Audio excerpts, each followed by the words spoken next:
একটা জমা দিয়েছেন, কিসের জন্য না দিয়েছেন? না, এটা তেমন কোনো কিছুর জন্যই না। আমি সবসময় মনে করি যে সেফটি পারপাসের জন্য। কারণ দেখেন, আমাকে বিশ্বাস করে তো অনেক স্টুডেন্ট এখানে আসছে, অলমোস্ট 300-র মতো স্টুডেন্ট এখানে ছিল, অনেকে দাঁড়ায় ছিল। তো আমি আসার পরে যদি এখানে যাতে কোনো ধরনের কোনো প্রবলেম ক্রিয়েট না হয়, এই জন্য আমরা পূর্ব পরিকল্পনা নিয়ে রাখছি এইটাই।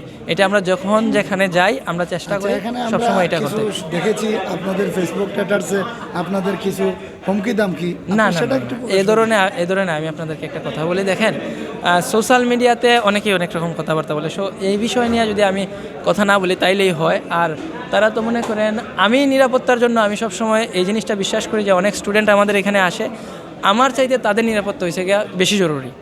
তো আমার নিরাপত্তা দেওয়ার জন্য তো আমার সাথে আমার ভাই ব্রাদার সবাই থাকবো। আর আমরা দেখেন, আমরা তো এখানে এডুকেশনাল জিনিস নিয়ে আসছি, হুমকি দামকি এ ধরনের কোনো কিছু না। যদি কেউ এ ধরনের কাজ করে থাকে, অনেকেই দেখেন সোশ্যাল মিডিয়াতে অনেক পাগল থাকে, সোশ্যাল মিডিয়াতে সবচেয়ে বেশি পাগল পাওয়া যায়। ঠিক আছে, ধন্যবাদ। সবকিছু মিলিয়ে বিশ্বনাথের আজকের সেমিনার কেমন হলো? একদম স্মরণীয়। আমার জীবনে যদি অনেকগুলো সুন্দর দিন থাকে, এর মধ্যে একটা দিন হচ্ছে আজকের দিনটা, যে দিনটাকে আমি মনে রাখবো। আর সবসময় আমি এই বিশ্বনাথবাসীর কাছে আমি কৃতজ্ঞ থাকবো সবসময়। ধন্যবাদ। ধন্যবাদ আপনাকে।